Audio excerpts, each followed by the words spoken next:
Hi, my name is Lucy Williams. I'm from the Higher Horizons team based at the University of Chester, and I'm just doing a small presentation on what is university, a bit of an introduction to higher education.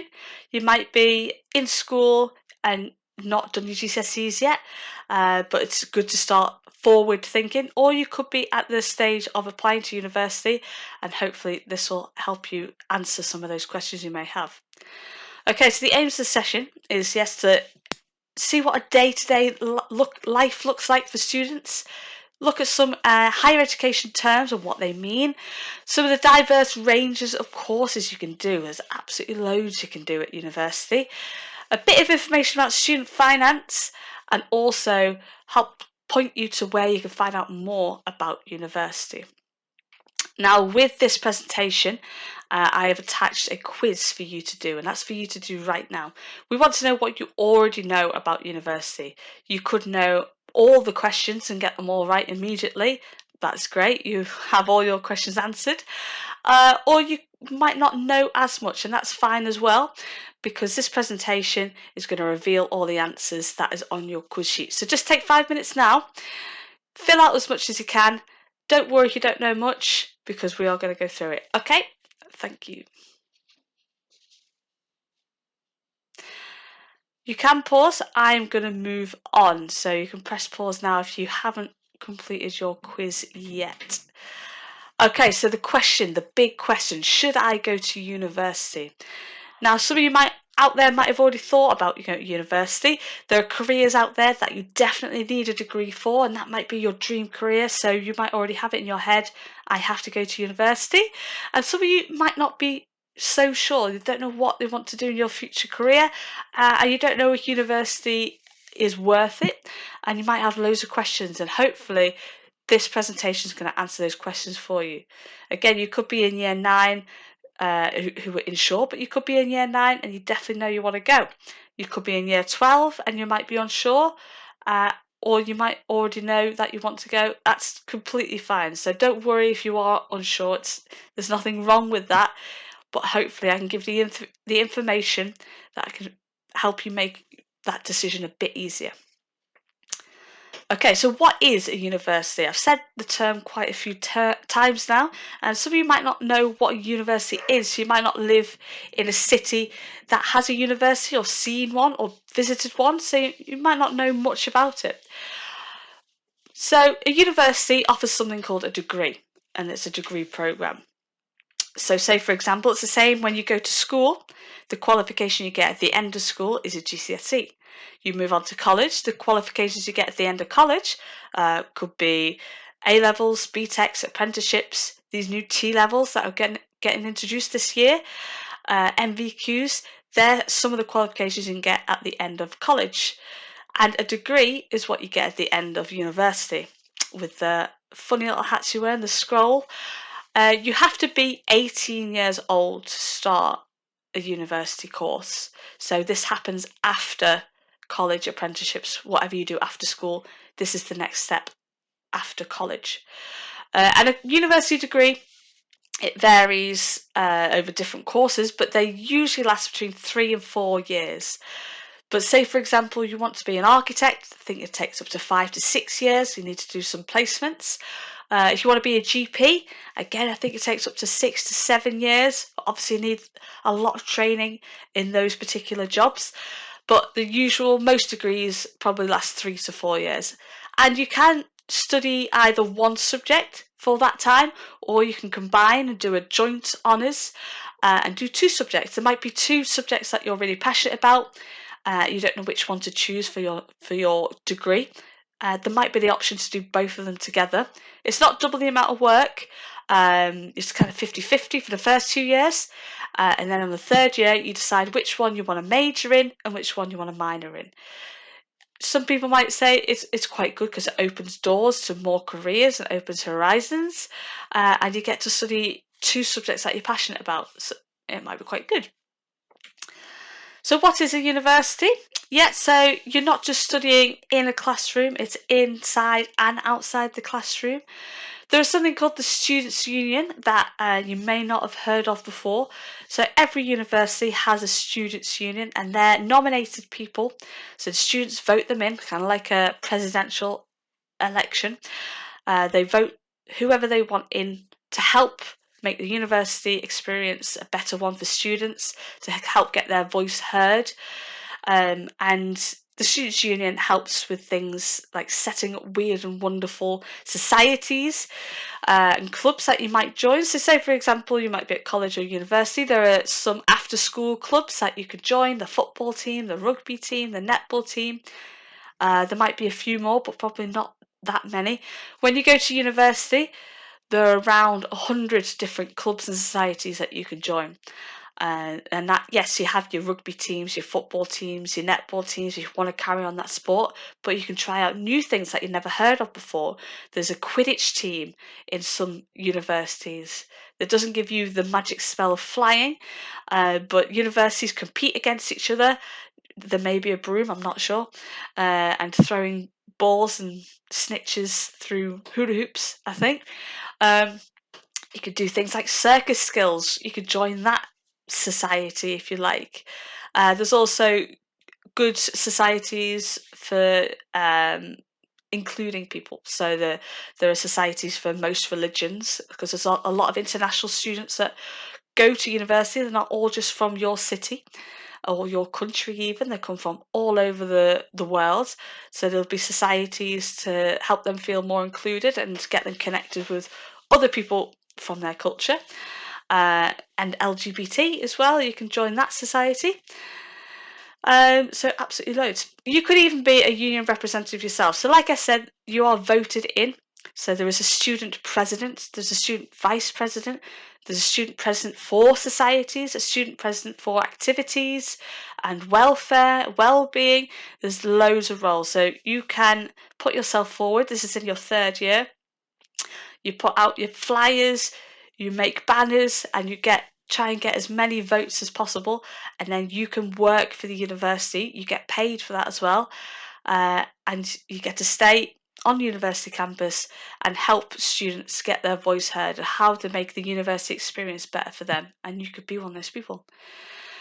A university campus, again, you may or may not have seen one, but it's a huge community. There are shops on there, student union bars, restaurants, the library. There's always a library, obviously. Go there. And obviously, student accommodation. If you want to move to university, you can do, and you can live on campus. So there's loads of different types of university across the country, and here's just a few examples. So this is where you start making the decisions for yourself about what you want. This is big decisions, and it's all down to you and what you want to get out of the university experience. So, say for example, you can go to a small university with not that many people. It says not that many people, but say for example, Harper Adams has 3,000 students. That's obviously a lot of people, but in university terms, that is quite small. Or you can go to a big university. So here we've got Manchester Metropolitan University has 37,000 students, which is a lot more than 3,000. And then you can look at if you want a campus university where everything is on campus. Like I say, the bars, the restaurants, student accommodation, all your lectures are all in one campus and one big space. Or you can go to a city university where you might have to travel out to a different building across the city for your next lesson or seminar. So these are the choices that you can start making for yourself. And yes, it's like, would you rather? You could stay and live on campus in what we call halls of residence, or you could even stay at home and you could commute in. Maybe get the train, the bus, or even driving. You could do that and get to university and get to your lectures on time. That's totally fine. Like I said before, if you want a city university going across the city, or going to a campus university where everything is in one place, a large or small student population, like I said. So this is a day in the life of a typical student. So yes, you might have a 9 a.m. lecture. Now a lecture is when like 200, 100 people are all in one room together. They'll have a lecturer at the front who will present a module or a part of a module on an idea that you can start thinking about, and basically your role in a lecture is basically to take as many notes as possible. So yeah, take notes, and then you can use that in your own work. Now we move on, say 10 a.m. you'll go to a seminar. Now a seminar is a bit different to a lecture. So like I say, there's like 200, 300, 100 people in one room, all listening to one lecturer and writing down notes. A seminar is a lot more interactive. So you'll be put into smaller groups. You'll be with the lecturer who presented their ideas. And that is your chance to ask the questions, to do activities, to work together, and really dig in deeper into what was said in the lecture. Yeah, so like I say, that's done in seminars. You could also do it through, depending on your course, there might be field work if you're doing geography, lab work for sciences, but also you'll be invited to workshops as well. So it's much more interactive. Say at 12 o'clock you might meet with your society. So like I said before, there are hundreds of societies that you can join. They're all run by students, and there's weekly, maybe every other day or even daily. If you make friends with like a lot of friends within that society, you can meet up. And yeah, it's really a great thing to get involved in societies, to put on your CV when you leave university, to say you were involved in this, you helped organised social events, and it develops your communication skills. So yeah, that would really impress a potential employer. So you might meet with your society. That could just be informal in the bar, having a quick meeting, or even a bit more formal with everybody there. 2 p.m. you could go to, say, the careers office. Now that university's not all just about studying. There is a lot of help out there as well, and there's even help out there to help you really develop skills on writing essays or study skills seminars that you can join constantly and get other qualifications like IT qualifications, European computer driving license, which is another good thing to put on CV.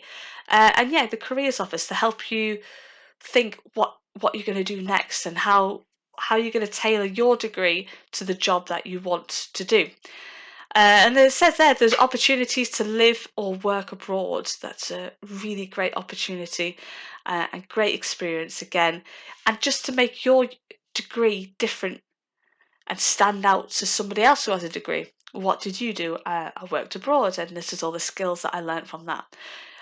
You can do a sandwich degree as well, so you can include a year of work experience, and again, that's going to be great for potential employees to say you've already got a year's work experience.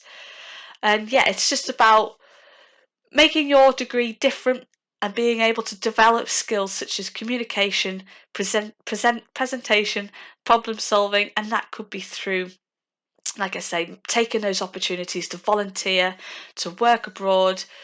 You could even take a year and go to another university and study there, but it's still part of your degree. So there's absolutely loads that you can do to make your degree stand out for potential employers. 3 p.m. independent study.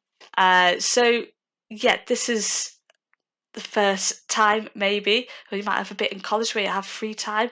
You have a lot of free time as a student at university, and you have to organise your own workload. Lecturers, tutors, they're not going to tell you what you need to do for when you're a grown up now. When you go to university, you have to assign time, an appropriate amount of time to get your course done and to prioritise your own workload. You have to remember why you went to university in the first place. Yes, there's a huge social aspect, but you want to get that degree at the end, so you want to work hard, and you can also have fun as well. It's not all just work. But yeah, university, they have 24-hour libraries, so you can go to the library all night if you need to. I wouldn't recommend it the day before an essay needs to be able to do 24 hours in university. Maybe do a little bit each day, so you don't have to do that 24 hours. But also, you can actually rent loads of stuff from the libraries as well. So books, cameras, laptops, they are all there to help you. You don't need to buy everything. You can rent them, and they are readily available at university. And then free time. You finally got some free time at the end of the day. And again, you can do whatever you want in your free time, whether that is carrying on studying, meeting up with friends, going to a cafe, the bar, which are all on site. So yeah, that's basically whatever you want to do, whatever you need to do. You can go do a bit of shopping if you like, but that is your free time to prioritize what you need to do. So yeah, there's loads of different types of university courses. Like I said before, architecture and medicine. You could say the vocation degree, there is a job at the end of it, a teaching degree, there is a specific job at the end. But students, they often choose the subject because they enjoyed it at school, and they're passionate about it, which is really great, and they want to find out more about it and how they can work within a career in that subject. So there might not be a specific end job, but just studying something you like is just really great, and I'd highly recommend it. I studied something I absolutely loved, and I enjoyed every moment of it, even the dissertation at the end, which is like a 10,000 word essay. So you have to enjoy it. Or you might wish to study something completely new, something you've never heard of, something that hasn't really been explored at college or GCSEs. So, for example, linguistics, countryside management, and crime scene investigation. So these totally brand new subjects that just something that might really excite you and get you passionate about that subject and make you want to enjoy that degree. So, like I say, the further you progress into education, the more courses are available. At GCSEs, you got your maths, science, English, and maybe a few choices. At college, you had quite a lot of choice. But then at university, I think there's around 80,000 different courses in the UK that you can choose from. And they all have different modules, they're all slightly different. So you get to choose the one that is more tailored to what you want to do. There might be a university course that, say, is in drama, but it's all acting. That's not what you want to do. There's another university course in drama which is all theory, or the history, or teaching, and that's something you want to do. And it is there. There's guaranteed going to be a university course that is tailored towards you and something that you would enjoy. So we're going to play a quick game of fact or fiction. Now I'm going to have some university courses. You're going to have a little guess whether you think it's a real course or a fake one. Okay, so we have cartoon and comic arts. Do you think that's a degree? Can you get a degree studying 3 to 4 years in cartoon and comic arts? Well, yes, you can. It is a fact. You can study that at Staffordshire University. And say if you're a creative person or you really like comic design, then that's definitely something that you could pursue. And you can get jobs with, like, yeah, it says there, comics, newspapers, animation, film, graphic design maybe. There's absolutely loads that you can do within a creative industry if you have that degree. Okay, competitive gaming. There might be a few gamers out there who are spending their lockdown playing Fortnite or Call of Duty or Minecraft. Can you get a degree in it? Unfortunately not. Sorry about that. But you can study esports at Staffordshire University. I think it might be the only one in the world at the moment, but that'll probably change. It's a very up and coming qualification and industry, and there's a lot of money in that industry actually that I have heard of. So esports, I think it's to do with like commentating on games, on FIFA maybe and stuff like that. But yeah, I'm not a gamer myself, as you can tell. But yeah, maybe in hosting events is probably something that you go into. Developer teams, digital marketing. Obviously, you've got quite a lot of IT skills within, say, esports. So it's definitely something for the future when we're turning more technological. It's probably going to be a great degree to have. And again, some people are going to love that degree. I'm really passionate about it. Animal physiotherapy. Is that real or is that fake? It's a real course. You can do that. You can study animal physiotherapy at Harper Adams University, which is an agricultural small university. Remember, we said it was 3,000 students. Very specialised course: veterinary nursing, agriculture. There's cows, pigs, all sorts of animals. So it's a great course to be at that university, and probably a great degree if that's something that you want to go into. So yeah, you learn how to diagnose and treat a variety of animal health conditions, which is great, and that'll be a great job at the end if you're really into helping animals. Modelling. Can you get a degree in modelling? Can you study for 3 to 4 years in modelling? No. No, you can't. But there are loads of universities that are introducing fashion marketing degrees. This one, for example, at the bottom here is at University of Derby. I know there's one at University of Chester as well. So yeah, you're gaining fashion skills, insight into commercial elements of the fashion sector. You probably land yourself jobs in fashion magazines, creating your own fashion design, all sorts. If that's something you're interested in, you've probably got loads of ideas of what you could do with a degree in fashion and fashion marketing. Motor car racing. Can you get a degree? Unfortunately not.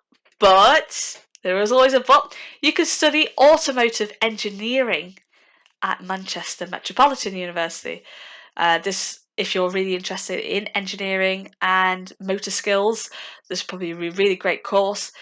Helps you gain engineering expertise, design knowledge, designing cars, designing the inside of cars, working with specialist equipment. I bet they've got some really good equipment to make their degree really great. And also do a year in an industry. So it's really good when you see that in a degree, you're already getting work experience to prepare you for after university. Cybersecurity.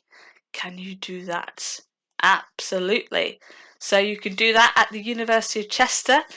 There's probably a huge industry, well, now and in the future. It's a great course that you can do, a great career that you can go into, because it is going to be needed. It's the technological era that we're going through. So you're going to gain the skills that you need to understand security threats, information systems in a digitally dominated world. So yeah, if you're IT minded, it's a great degree and great career prospects. So student finance, the dreaded student finance. Now, it does cost a bit of money to go to university. It costs at the moment around £9,250 per year to go to university. But you don't pay a penny of that. Your parents, whoever you live with, you don't pay any of it.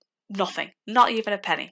What you do when you're ready, and at the time, say in year 13, you'll apply to Student Finance England. If you are in England, it might be different if you're in Wales or Scotland.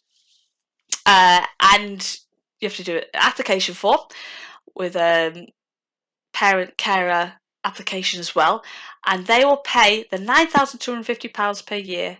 They will pay it every year that you're at university. It could be there 3 years, 4 years, 7 years. It doesn't matter. That'll get paid for you. You don't pay a penny of it. Don't worry about that. That is paid for you. So that is your tuition fees sorted. Your maintenance as well. So you'll need some money to live, to pay rent, to either commuting, to pay for your help you commute, to buy books, and basically just to help you live, to have food and stuff like that. So you can apply for a maintenance loan of up to £8,944 a year, which is pretty good. That goes to you. It's not all at once. It's broken down into different parts of the year, because obviously you don't want to spend it all at once. It's there to help you, and that will help you pay for your rent, say if you move out, and food, drinks, books, laptops if you need it. That is there to help you, but no one's telling you how to spend that. So you, again, like you're independent. You have to decide what you need. But I would recommend paying your rent and your bills first, and whatever you have left over, do what you wish with. So yeah, that goes straight to you. You can obviously get additional bursaries if you're disabled, or if you're a young carer, or if you have children as well. There will be other pots of money that you can have as well. So, unfortunately, because they are called loans, they do have to be paid back at some point. But this is you might think, oh, here's the big but it's a great but. So yeah, £9,250 a year to go to university. You can get an additional £8,944 to help you. These do have to be paid back at some point. But as you can see here, you don't pay anything back, not a penny back, until you're graduated and you're earning at least £26,575. That's just gone up, and it keeps changing as well. So if you don't earn £26,575, you don't pay a penny of it. After 30 years, it gets wiped. Nothing exists. But obviously, you have to remember why you went to university in the first place. You want to get that degree, you want to get that dream job, and you want to earn as much as you can. So you want to earn over 26,000 at some point in your life. Once you earn over 26,575, the repayments, you might think, are going to be absolutely loads. It's not. I will quickly explain it. So they take 9%, there's a lot of numbers here, they take 9% of how much you earn over that 26,575, and that's what they take back per month. Say, for example, you go into a job straight after you graduate and you're earning £30,000, it's a really great wage, you're approximately paying back £1 a day. About £30 a month when you're earning 30 grand, which is a really, really great wage. It just comes out your pay packet. You don't have to do any paperwork. It's just like another tax that you have on one side. So you have all the other taxes. You see all this money coming out, but it's not that much. It's like I say, 30 grand is about £30. That's probably cheaper than your phone bill. It's probably cheaper than your Starbucks monthly bill that you have. So when you break it down, it's actually not that bad. All the press say you come out of university and you're owing £50,000, £60,000, student debt, all this really bad stuff. But actually, when you look at it and the repayments back, it's not that bad. After 30 years, it gets wiped. You can also, it doesn't stop you from getting a mortgage or any other loans when you're older. And yeah, I've done it. I'm still here. I'm alive. I've got a mortgage, and I'm healthy. I'm eating well, so it's nothing to worry about. So, if university is something that you really want to do, but you might be put off by the money, don't worry about the financial side. That is sorted. So yeah.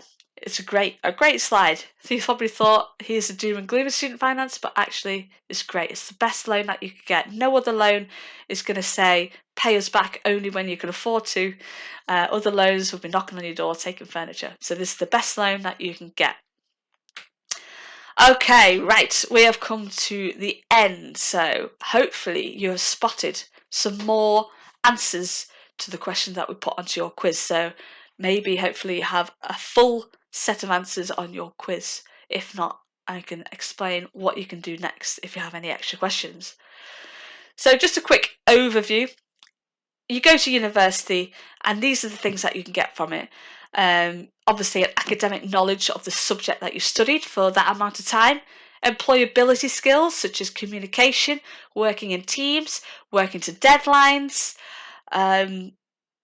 all sorts, organisation. Just doing a degree gives you all those skills that employers want. Obviously, it's an opportunity to become independent, stand on your own 2 feet. You can move out, you're doing your own washing, you're doing your own cooking, you're budget managing all that money that you have from student finance. How are you going to budget that?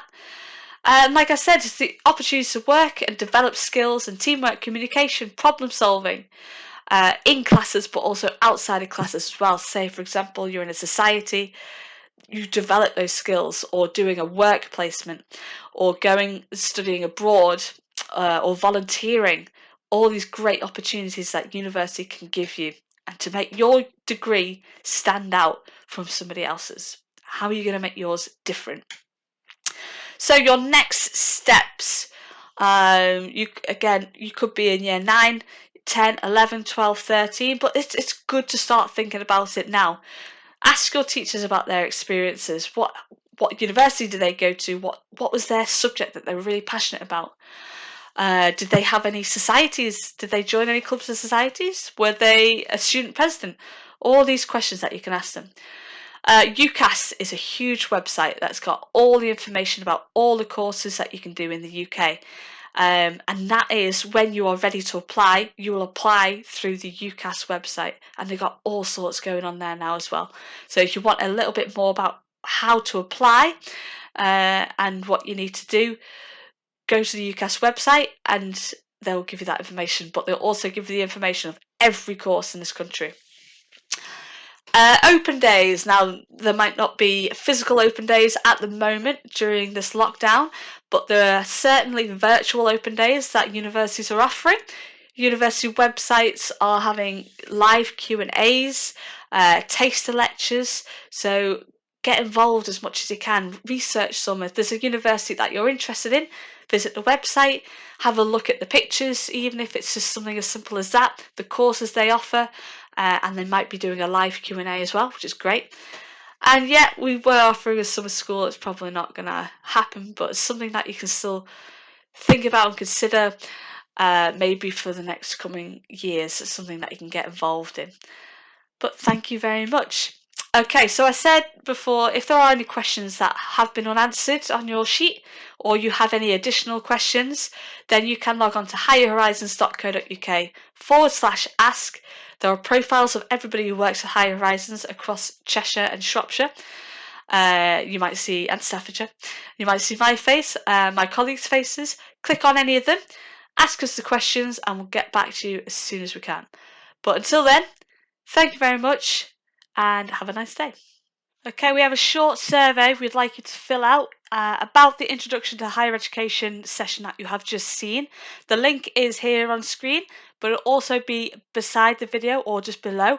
Please click on it. It'll take 2 minutes, and we would really appreciate your feedback, whether that is good or bad, or if there's anything else that we can answer for you. Your feedback's going to help us produce the materials that you need to answer your questions. And remember, you can always get in touch. I mentioned this before. We are all available on higherhorizons.co.uk/ask. You can click on any profile, ask us a question, and we'll get back to you as soon as we can. But yes, important, please do those surveys. Thank you very much and have a nice day.